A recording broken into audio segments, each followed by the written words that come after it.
Music Scene Investigation. We're on the air. Glad you're with us, everyone. Today is the 20th of January. 20th of January normally means it's another Sunday, but in this case, we have our annual awards that we're going to be announcing today, and we're glad you joined us. It's going to be a good show. We're looking forward to it.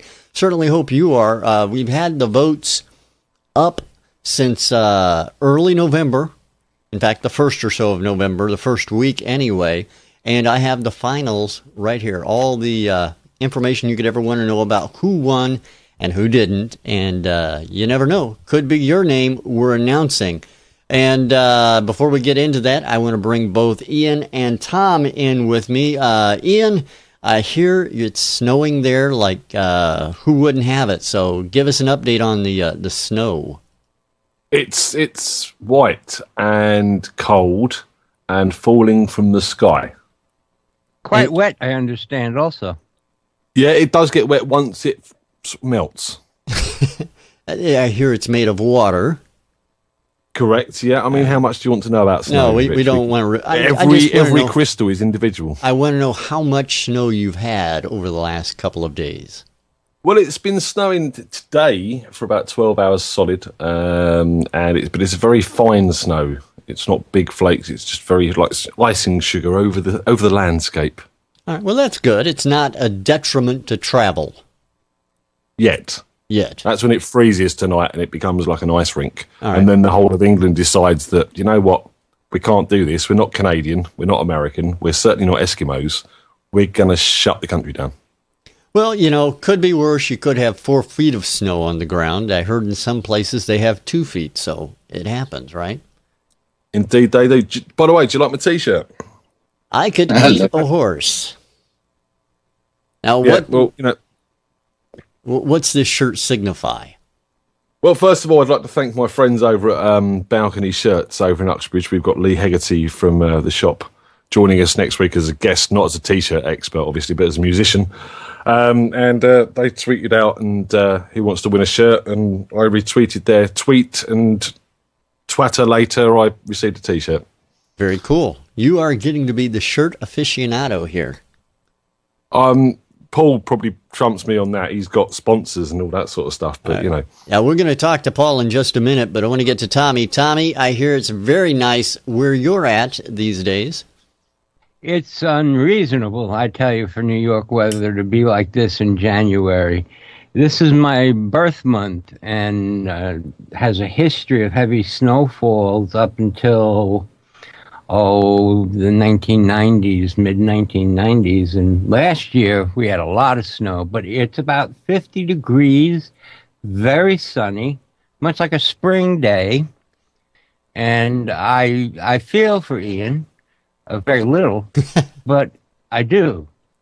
And I hope that the sprinkling he gets goes to making it a much more beautiful country than it is.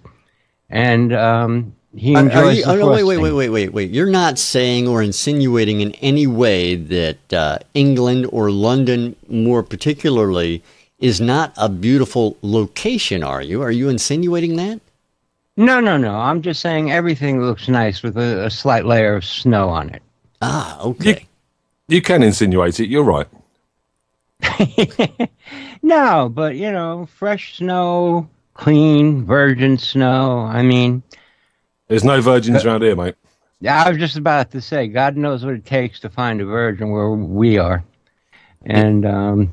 Now, before I bring Paul in, I hate to interrupt you, Tom. I do want to let everybody know that there are some instances where we're experiencing some bandwidth issues. Apparently, Skype today, or in some cases, Justin TV, may be having some problems. So if you experience a little video jitter or things along those lines, rest assured we are monitoring the situation. Tommy, I'm sorry to interrupt.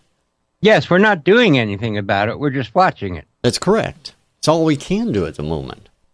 Well, stick a finger in it. Stir it up. Come on, this is MSI. Yeah, investigate. There you go. Well, we'll get Ian on the investigation aspect of that as we go through throughout the show. Now, I want to take the opportunity to make our first award before we even go any further. And are we going to Oh, okay. Now I'm gonna make the first award right here, right now. I'm reading it off this little index card I have. Our guest panelist award, guest panelist of the year, 2 years running, is going to be Mr. Paul Miro, who won by a landslide in the voting. Paul, welcome to the show again. Glad to have you back with us, and congratulations. Fantastic. And it is actually a surprise tonight. Last year, Ian tipped me off beforehand so that I got the correct attire and sent me an award. But this year I didn't know I'd won, so you just called. That's brilliant. Thank you. Well, we're happy you won too. I mean, it just goes to show you two things. Number one, that you've appeared on here enough to where everybody knows who you are, and they're probably fans of yours to begin with anyway. And number two, you can really get out the vote. I mean, you did a great job, and you just trounced everybody else in the voting, it seems like. But anyway, a big congratulations to you, and we're happy to have you with us today. I'm glad to be here. And long may you reign, and all of those things. Now, you, my friend, I got to tease you a little bit first. Went through an earthquake in studio, and kind of just sat there and said, okay, no big deal, maybe a truck or something like that. So what's the deal here? We have, UK, we don't really get earthquakes, and to you guys in the States who live on your fault lines and things, I think it was 2.8 or something on the Richter scale, which is I think it's the equivalent of Tommy breaking wind or something like that. No, that's been measured as a 4.0. See, it was that irrelevant. It was so inconsequential. But over here, it's big news. And I was working 5:20 in the morning in the studio, and I just thought either a truck had hit my car outside or driven into a wall. And I had a bit of a look outside. Nothing had happened. But then it was Ian, actually, who called and said, yeah, did you feel the earth move? And and you thought he was singing to you. I just thought it was that usual kind of desperate blunder in him, just trying to make romantic overtures. But apparently we had an earthquake, yeah. Well, you made it through it all right. None the worse for the wear in the from an appearance perspective, anyway. So that's good. Did it keep you out of the studio any length of time, or you still got your head buried in the control board and all that good stuff? Oh, yeah, he sampled the noise and is going to use it in his next song. I wish I had it ready. Yeah, but didn't actually get to record the noise, and I was mixing at the time, so it didn't really interfere with anything. It didn't take any power out. I mean, seriously, you guys in America, you would laugh at the reaction these tiny things have over here in the news, because they need to find something to talk about to distract you from what they are actually doing. And 2.9 on the Richter scale over here is more important than some of the other stories they could have, I guess. I don't know. Now, since we last talked, you've released your new album. Sometimes you get caught, or sometimes you get got. Sometimes you get caught, too. But I got a note out here from Walter in the chat room, says to let you know that his girlfriend and he both love your CD and listen to it over and over all the time that they're out in the car traveling all across North Florida. So you got another fan out there, Paul, amongst all of us here. Great. That's brilliant. I love it. Getting the feedback on the album has been terrific. Reviews have been outstanding, from everything from online stuff to the mainstream big mags. Universally great reaction to it. It's been a great journey to make an album that's fan funded for a start. I don't know whether you've talked about that on the show about the album or anything, but essentially it's an album that I've made via what's called the pledge route, where people donate money in advance to either buy the CD or buy special items that are only available to people who do pledge. And I've been able to fund the entire process: recording, editing, mastering, mixing, advertising, promoting. Everything's come from fan funding, which is quite a humbling experience, really. Well, we have talked about that a little bit, and I actually wanted to delve into that aspect of it a little bit if we could today, because it's something that we're beginning to see more and more indie artists do, is going through Kickstarter or Indiegogo to raise funding to put together an album. You decided to go your own route. Is there a specific reason you decided to do it yourself as opposed to going through something like a Kickstarter program or an Indiegogo program? Yeah, we thought about it. I've got a really small team of guys who sleep possibly as little as myself. And we discussed it at length of what was the most sensible option to pursue to get this thing finished.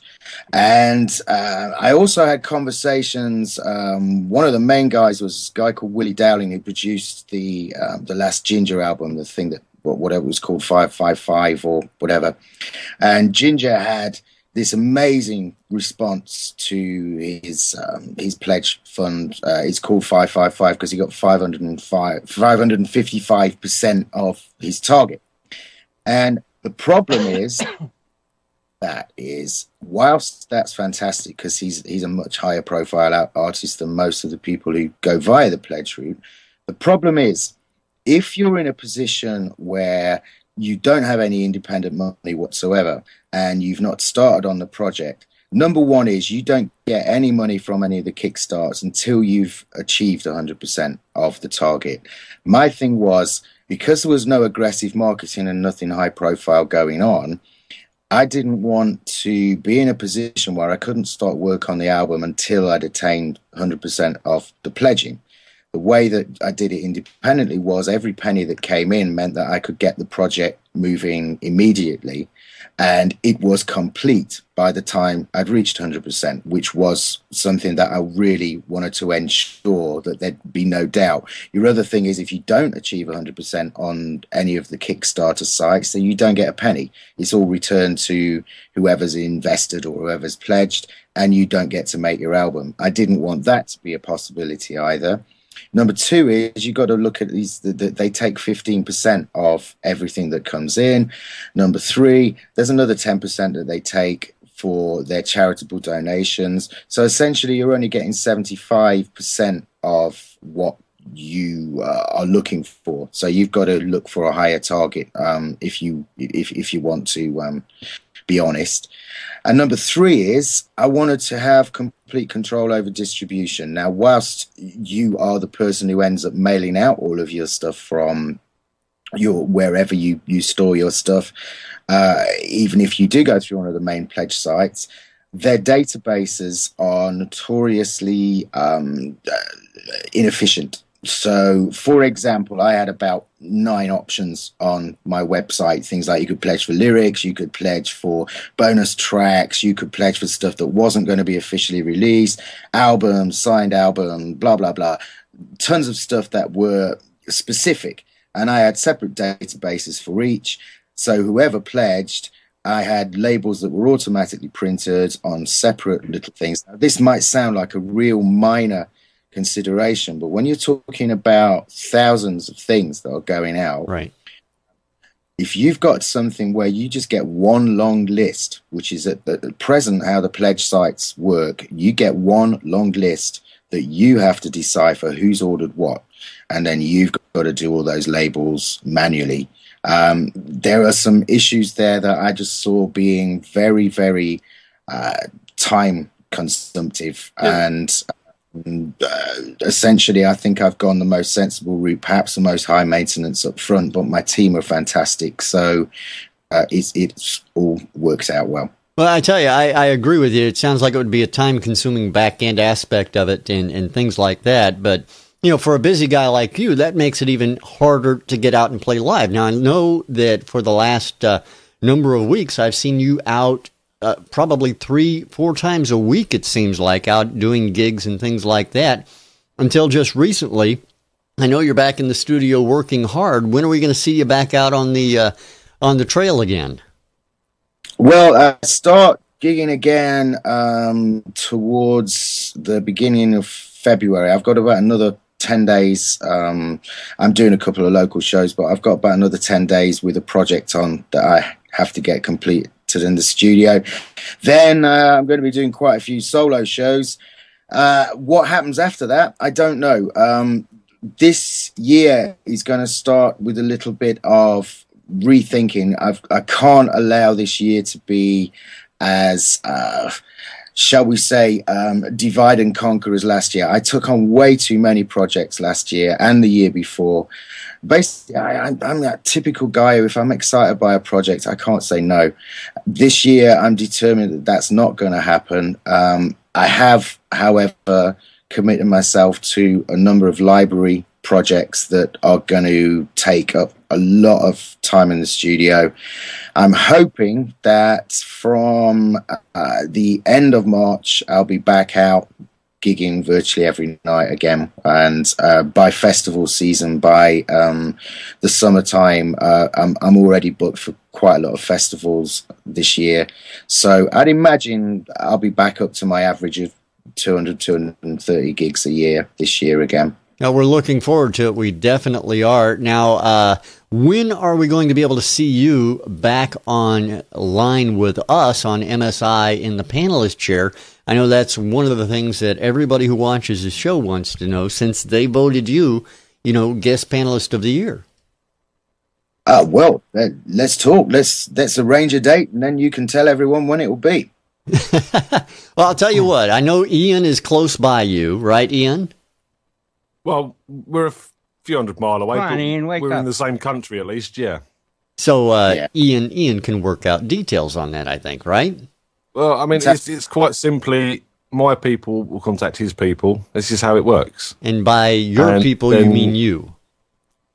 Yeah, and then I mean Paul as well. But it just makes it sound better if we sound like we've got people, all right? All right, well, that makes sense. All right, well, Paul, congratulations once again. Thanks for being here with us. We do have some other awards we want to get to, so what I want to do is, before we do that, I want to play a track from your latest album called Kings of Mediocrity. But before I do that, I'd like for you, if you would, to tell us a little bit about it before we get into it. Well, the track or the album? You can do either one, but I'd really like to hear about the track and the video behind it.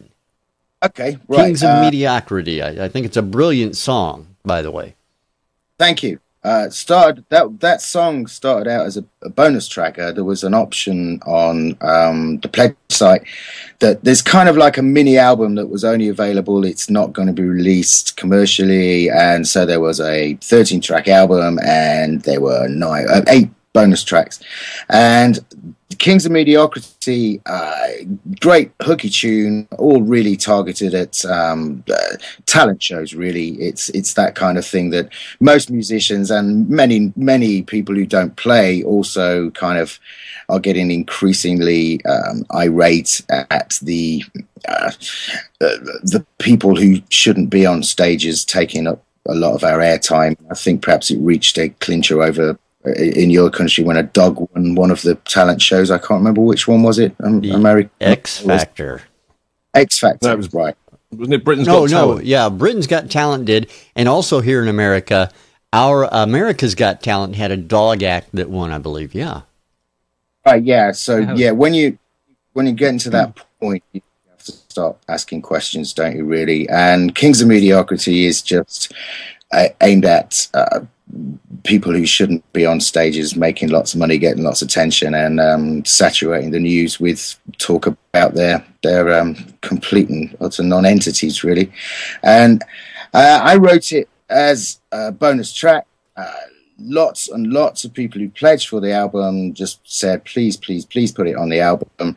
My thing with it being a pledge thing is, hey, it's your album. So it ended up making the CD. And also a fantastic little video by Mr. Ian Husbands made for it as well, which has made it even more special. And yeah, I don't know. That's about it, really. A simple song about idiots. All right, well, let's take a look at it and take a listen to it. This is Paul Miro's Kings of Mediocrity from his new album, Sometimes You Get, Sometimes You Get Got. Here it is.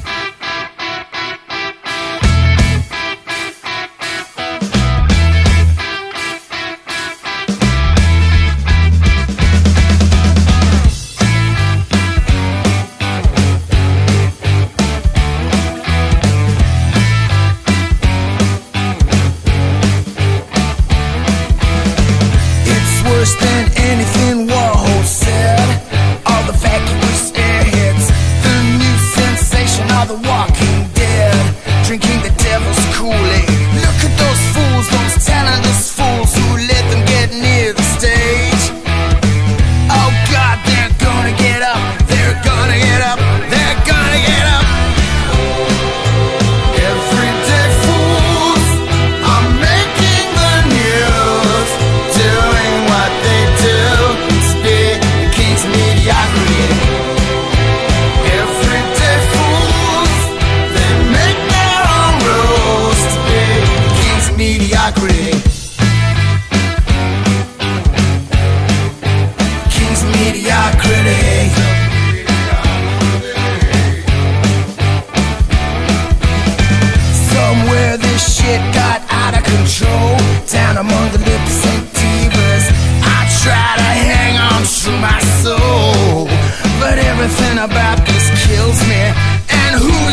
give up.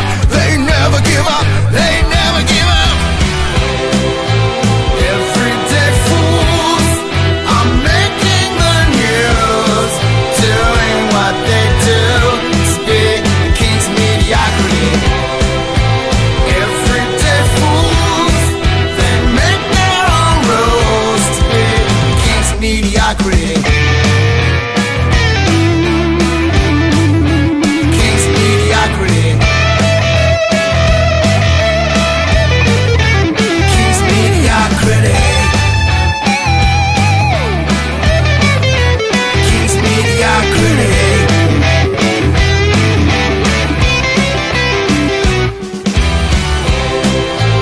Everyday fools are making the news, doing what they do, speak the king's mediocrity. Everyday fools, they make their own rules, speak the king's mediocrity. The king's mediocrity. Those everyday fools are making the news, doing what they do, speak the king's mediocrity. Everyday fools, they make their own rules, speak the king's mediocrity. Kings of mediocrity. The king's mediocrity. Kings of mediocrity. King's mediocrity. The king's mediocrity. Kings of mediocrity.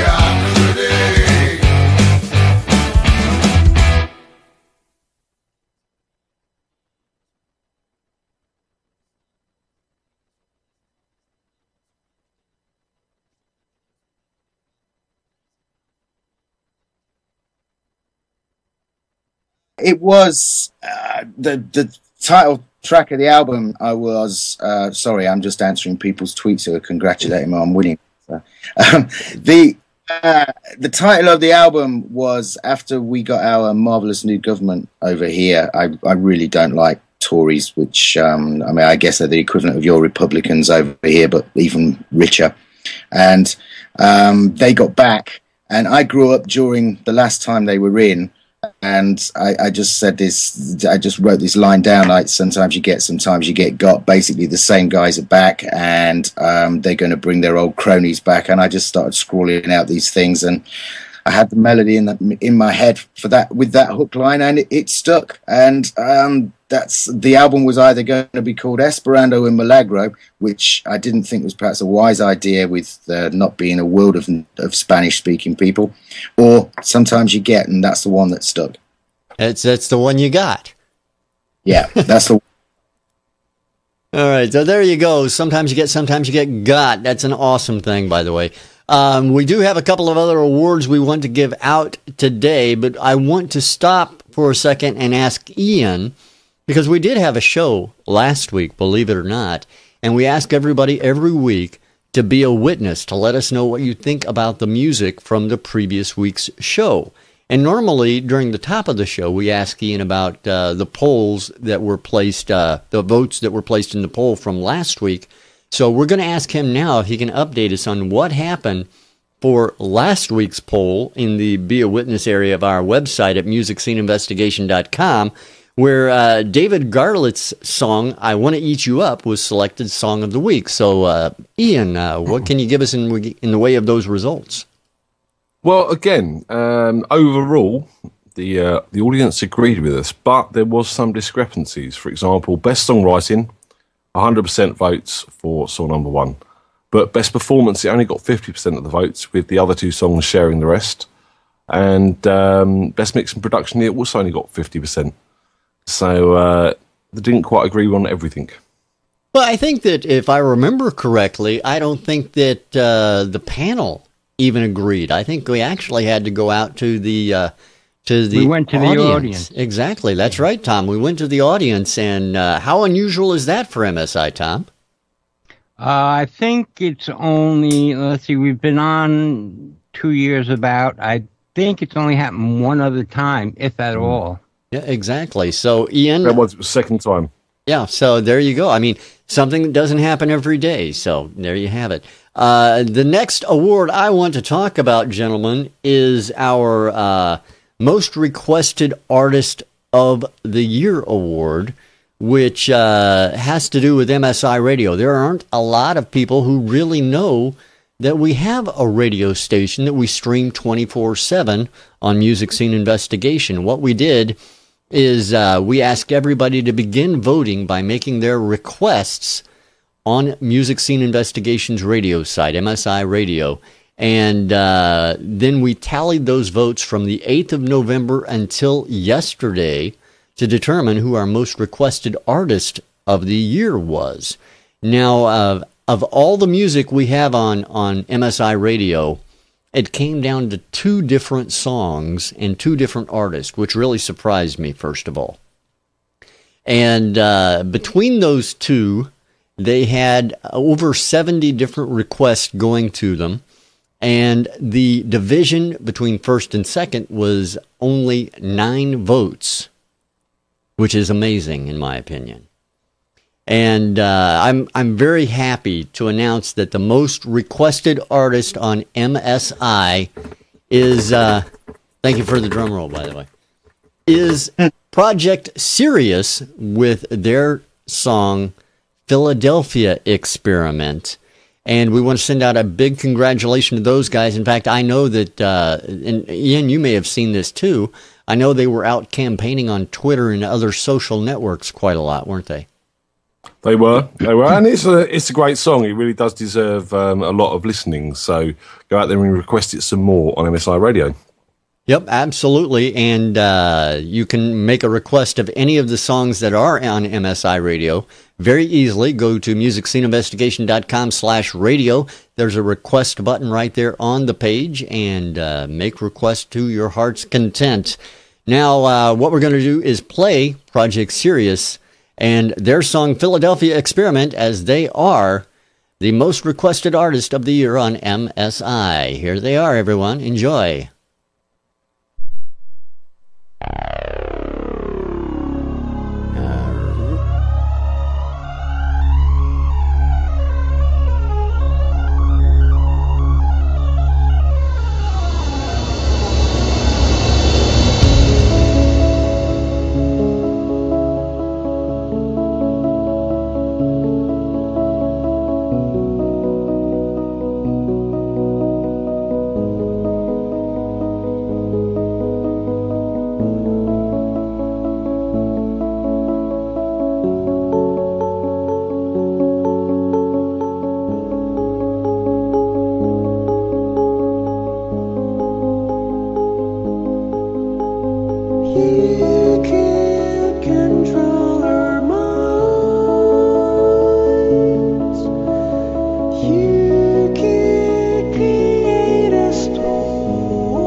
But now you know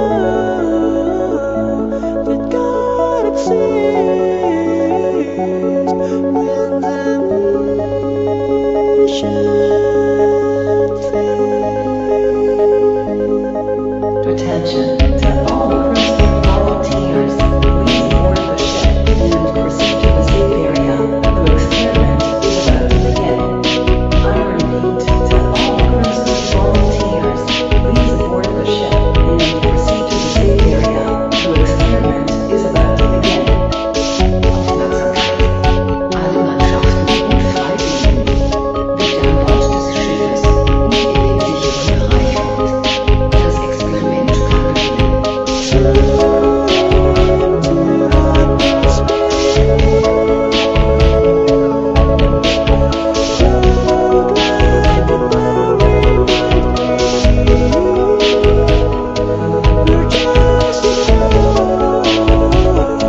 And that is Project Sirius with their track, and that track is called The Philadelphia Experiment, and they are our most requested artist of the year, and I got to tell you, that track grows on you. Now, I know that the guys on the panel didn't have the opportunity to listen to the whole track, but I've heard that track probably 20, 30 times over the last couple of months.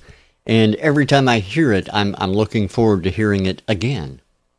Oh, I've listened to it a lot as well. And I have to say, a friend of mine tuned into MSI for the first time, and this was one of the first tracks he heard, and that sold him on coming back to listen for more. So that's a good thing. Absolutely, it is. It is. Tommy, I know you remember that track. Yes, sir. It is very well produced and gratifying to chill back to. Absolutely. And Paul, you heard part of it for the first time today. What do you think of it? It's great. It's great. I think I was on the show that voted for that to win. I know I've heard it before, but it's a great tune. It's a great tune. Very, very TV friendly, very atmospheric, and I like the fact that they've stuck to their guns and realised their own artistic vision and not been stuck to some 3.5 minute format that goes verse, bridge, chorus. I really like the way it develops, and very interesting vocal style, very unusual. So, absolutely, 100% agree with you there. Now, we do have another award that we want to talk about today, and this award is the MSI Artist of the Year Award. And Ooh. yeah, I know, it sounds impressive. Sorry, doesn't it? Ashley, can I interrupt you? Sure you can, Ian. Paul, what were you going to say about Rasta Mouse? about Rasta Mouse, what being just a clear and complete euphemism for smoking weed, really. That seems to be the whole purpose of that show. Cool, that's all I wanted to know. Sorry, Rich. Sorry. That's okay. I have no idea. I really don't understand. Maybe I should pay more attention to letters too. Yeah, maybe I should pay more attention to the show because stuff just kind of goes by me at the speed of light here. So I don't know. Anyway, the Artist of the Year Award is what we have left to present today. And I got to tell you, this is a tough category. This year we had 12 really good artists up for this award. We had over 500 votes come in for these artists, and it was a tough sell. The winner was a landslide winner, which really surprised me. We had guys and gals in groups like Last Bullet, Kid Felix, Bosco and Peck, Helen Austin, Monty Pittman, the Poppy Brothers, C-Sharp Band, Chakobsa, Johnny Icon, Alexandra Lagoa and the Sunflowers, The Graduates, and Stepdaddy. Those were the 12 nominees that competed in this category. And it was an amazing series of voting that went on to determine the winner. Now, I got to tell you, coming in third place in this particular category is a great group. I'm not taking anything away from them. Alexandra Lagoa and the Sunflowers in third place. Second place, our runner-up for Artist of the Year, in case the Artist of the Year fails or cannot complete their duties as required.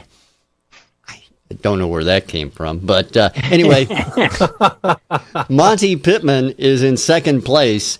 And then our runaway winner as Artist of the Year on MSI, Music Scene Investigations Artist of the Year. Drum roll, please. Yeah, there we go. Thank you. Is Stepdaddy. Stepdaddy is the Artist of the Year on Music Scene Investigation this year. Congratulations to them. And, our Artist of the Year last year, let me briefly talk about that, Ian. Our Artist of the Year last year, totally different category of music. What do you think about the choice this year being actually a rock band this year?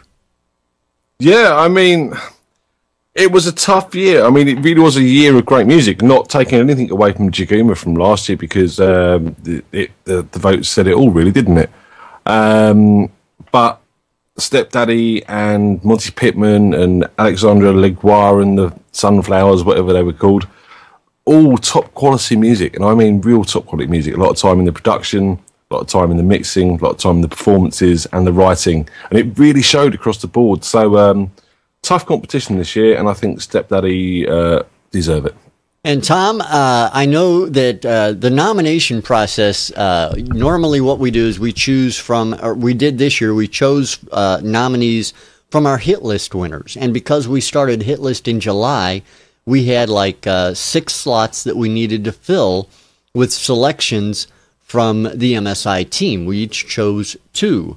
And you're the one who nominated Stepdaddy for the award of Artist of the Year. So what's this, surprised you? I guess not. What do you think?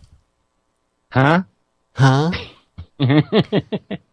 I like the song. I like the guys. I did have 2 very different submissions, The Graduates and Stepdaddy. But, as Ian had said, the quality of music over the past year, 2 years has gradually grown and increased in production qualities and mixing. And these guys, I think also what made me pick them is they do a lot of campaigning for their music, and they're active. They really were active, absolutely. Yeah, so, I figured I'd give them a go and see where it went. All right, and I got to ask Paul this question, because Paul, I believe you were actually our third on the panel when Stepdaddy was actually selected as Song of the Week. What are your thoughts now that we hear that they've taken our Artist of the Year? I think it's well deserved. It's certainly one of the. Obviously, I've not heard everything that's been on MSI, but it's one of the tracks that I've had the least to say about, from the angles of I wouldn't have done it that way kind of thing. I think they've got a very distinctive sound. I think they've got something I don't know, kind of special going on. It's not like anything else. I mean, there's only 12 notes out there, and to get something that's memorable without just being a good song, that's got that what I call the green mist factor, which even if something's underproduced, even if it's a little bit rough around the edges, there's something going on in there that transcends that. And it reminds me a bit, I'm not on about sonically, but when I first heard a band called Fleet Foxes, who went on to be completely... It's got that kind of thing about it, where they're not doing anything that no one else has done, but they've got something very interesting and quite hairs on the back of the neck going on. So, yeah, really interesting stuff. I'd like to hear more from them. All right. Well, I'll tell you what. Let's go ahead and take a listen to Stepdaddy and their track Scurvy right here on the MSI Annual Award Show. Congratulations to the guys, too, by the way. Here they are with their song Scurvy, Stepdaddy.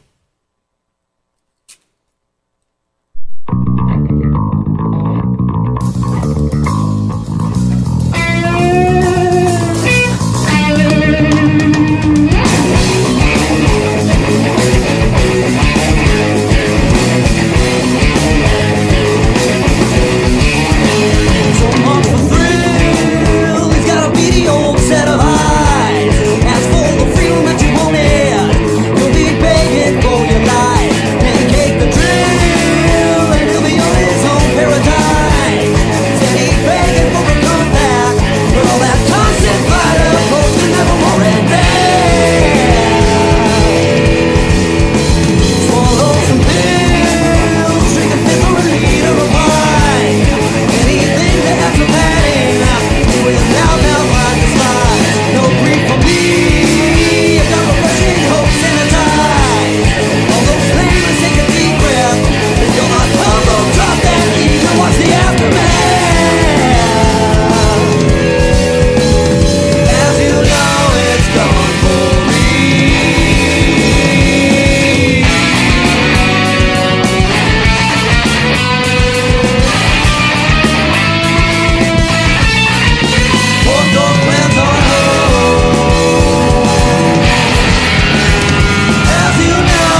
And there we have it. There is Stepdaddy with their track Scurvy as the Artist of the Year on this year's annual award broadcast at Music Scene Investigation.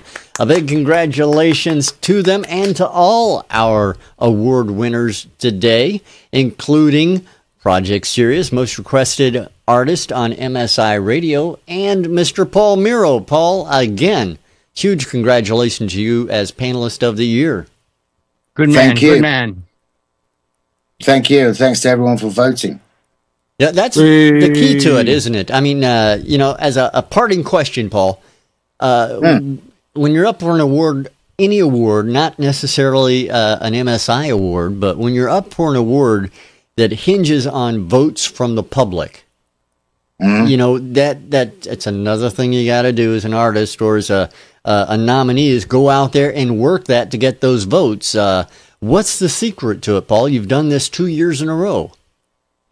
This year, I didn't have to do a lot, Last year was harder work, but I think my Twitter base and Facebook base has got a lot wider, not so much on visible things, but people talking to one another. And essentially just social networking. It's purely been, I think I tweeted probably half a dozen times about this, Facebook's maybe 9 or 10 times, and the votes just rolled in. People told their mates to do it, and social networking is the way forward to get those votes. I'll agree with that. Well, you did a great job.